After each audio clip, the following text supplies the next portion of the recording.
పాలకులు కంప్యూటర్లో సాఫ్ట్వేరు కేవలం అధికారులు మాత్రమే కాదు, దీన్ని నడిపే ప్రభుత్వం. వీటన్నిటి కారణం నడిపే ప్రభుత్వం. దాన్ని అంగీకరించాలి మనం. ధరణి వచ్చినప్పుడు నేను కూడా ఉన్నా, నేను కూడా చాలా డిబేట్ చేసిన, నేను చాలా కొట్లాడినా కూడా.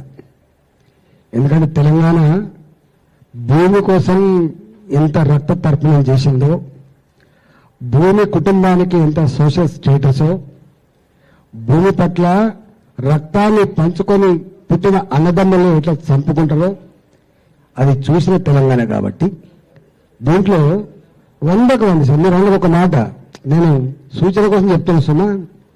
నేను గవే మాట్లాడుకుంటాం, గవే ఫిలాసఫీ ఉంటుంది, కానీ సమగ్రంగా చర్చించిన తర్వాతనే భూభారతి వచ్చింది. ఓకే, వస్తే అఫిడవిట్ ఎక్కడ కోసం పడ్డది? ఇది ఎందుకు పెట్టినట్టు అఫిడవిట్? ఎవరు పెట్టినట్టు? అది 2, ఇది రిజిస్టర్ కావాలంటే 30 ఏళ్ల క్రితం కొనుక్కున్నాడు, ఇవాళ వాల్యూ ప్రకారం రిజిస్టర్ చేసుకునేటువంటిది ఎందుకు వస్తుంది చెప్పండి మీరు? చెప్తున్నా కోదండరామ్ సార్, నేను ఎందుకంటున్నా అంటే అవగాహన లేకుండా ఉండం కోదండరామ్ సార్, అవగాహనతో చేస్తే గుర్తుపెట్టుకోండి. డ్రైవ్ చేయవలసింది ప్రభుత్వం.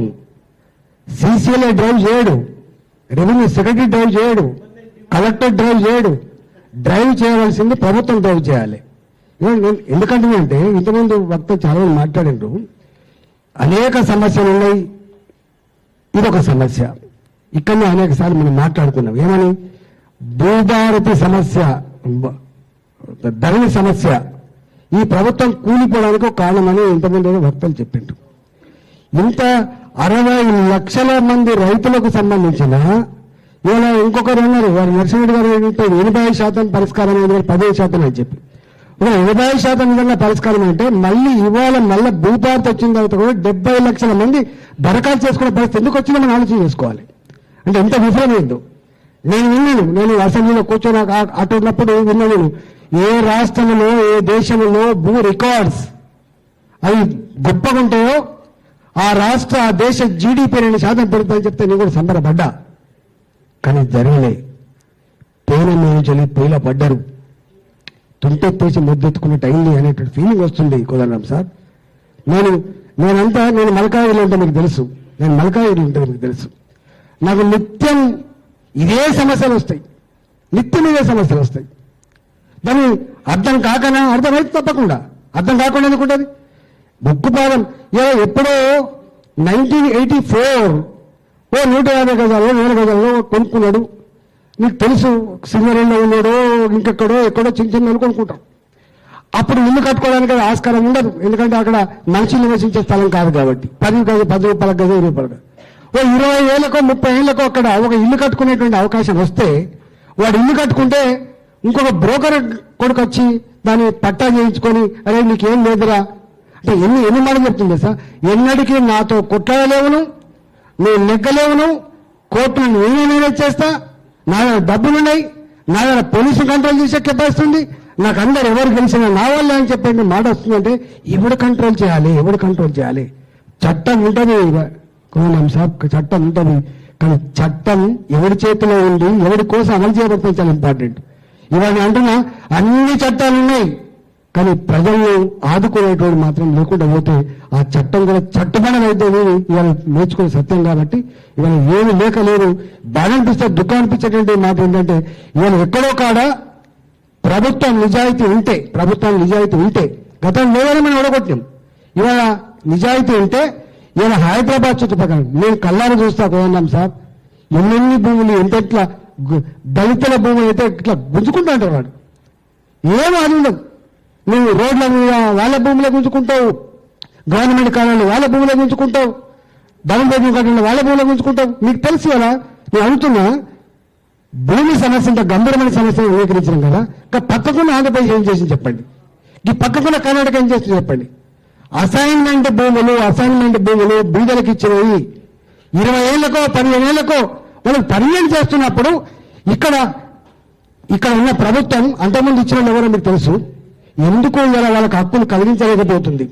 ఇవాళ ఏంటన్నా హైదరాబాద్ లో మీకు తెలుసు, నాకు తెలుసు, నా ఊర్లో 2 లక్షల రూపాయలు ఉన్నాడు కూడా హైదరాబాద్లో 10,000 రూపాయలకు ఎకరం ఉండేటువంటి పరిస్థితి. 100 రూపాయలు ఇక్కడ 10,000. ఇవాళ అది 10 కోట్లయింది, 20 కోట్లయింది. భూముల వాల్యూస్ పెరిగిన తర్వాత గీ దళితులకు గింత వాల్యూ భూములు ఎందుకున్నాయని చెప్పి ఇలా అనేక రకాల గుంజుకుంటా ఉన్నారు. ఇలా లక్షల ఎకరాల భూమిని కొత్త 400 గజాలు ఇస్తాం, 600 గజాలు, అదొక మాట. ఒక్క రూపాయి కూడా కంపెన్సేషన్ కూడా గుంజుకున్నారు గతంలో. మీ గజాలు ఏం జరిగిందో మీకు తెలుసు. ఎన్ని వేల ఎకరాలు గుంజుకున్నారు. ఇవాళ నేను అడుగుతున్నా, ఇక్కడ కూడా ప్రభుత్వానికి కనుక నిజాయితీ ఉంటే అందరం అన్నాం రా. నేను అటెండ్ అయ్యేది 25 ఏళ్ళుగా ఉన్నా సార్.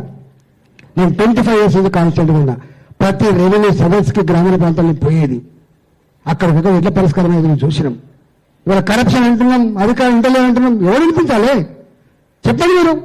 మా చేతిలో కలెక్టర్ లేరు, మా చేతిలో సీసీఎల్ లేడు, మా చేతిలో ఎంఆర్ఓ లేడు. చెప్పండి. మొత్తం ప్రభుత్వం ఇలా ఎన్నికలైనప్పుడు అందరం వచ్చి బ్రహ్మాండ ఉపన్యాసం ఇచ్చిపోతాం. ఇది చేస్తాం, అది చేస్తాం. ఏ కెపాసిటీ చేస్తావు ఇవాళ ఎందుకు అమ్మని తెలియదు. అది ఇంపార్టెంట్. అందుకని ఇవాళ ప్రయత్నం జరుగుతూ ఉంది. నేను ఆ లోతులోకి పోయి ఎన్ని దరఖాస్తులు వచ్చినాయి, ఎన్ని లక్షల ఎకరాలు పోయింది, ఇవన్నీ జరిగిపోతున్నాయి. కానీ కన్నీళ్ళు పెడుతున్నా సార్. ఇవాళ నిజంగా చెప్తున్నా, ఒక్క రైతు కూడా ఇవాళ చాలా దిక్కులు చూసి అంతకుముందు గింత దారుణ పరిస్థితి లేదు. ఇవాళ భూమి కొనుక్కున్నానికి కూడా ఏమైద్దో అని చెప్పి భయం ఉన్నది. ఇల్లు కొనుక్కుంటానికి కూడా ఏమైద్దో భయం ఉంది. 40 ఏళ్ళ మీద మీకు తెలుసు ఎల్బీనగర్ ఎప్పుడు సార్? ఎల్బీనగర్ ఎప్పుడు చెప్పండి? కొనుక్కున్న భూమి ఇలా దాన్ని తీసుకొచ్చి ఇది పొరం భూమి అని చెప్పి వేసి పడేసింది.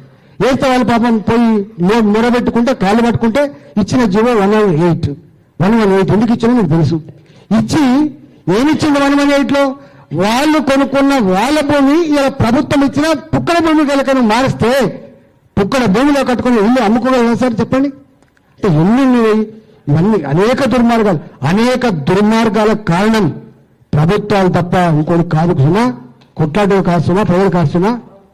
ఇవాళ వాళ్ళకు రావాల బుద్ధి, వాళ్ళ మీద ఫైట్ చేయాల్సి అక్కర్లేదు. తప్పకుండా చేస్తే తెలంగాణ ఎప్పుడు నీరబోయే తెలంగాణ కాదు, చేతి కట్టుకునే తెలంగాణ కాదు. సందర్భం వచ్చినప్పుడు ఎప్పుడు ఐక్యమైతే మళ్ళీ ముందు పోతుంది.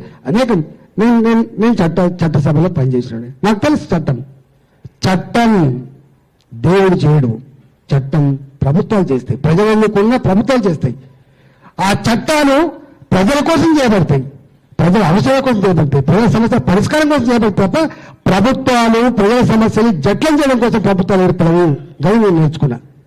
కానీ వాళ్ళ ప్రభుత్వాలు ఏ చట్టాలు చేసినా అవి చక్కగా చేస్తలేవు.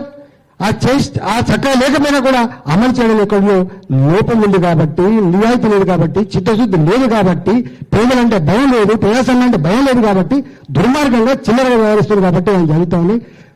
తప్పకుండా ఇవాళ మనందరం పార్టీలు ఏమైనా కావచ్చు కానీ రాజకీయాలు ఉంటాం పోతాం.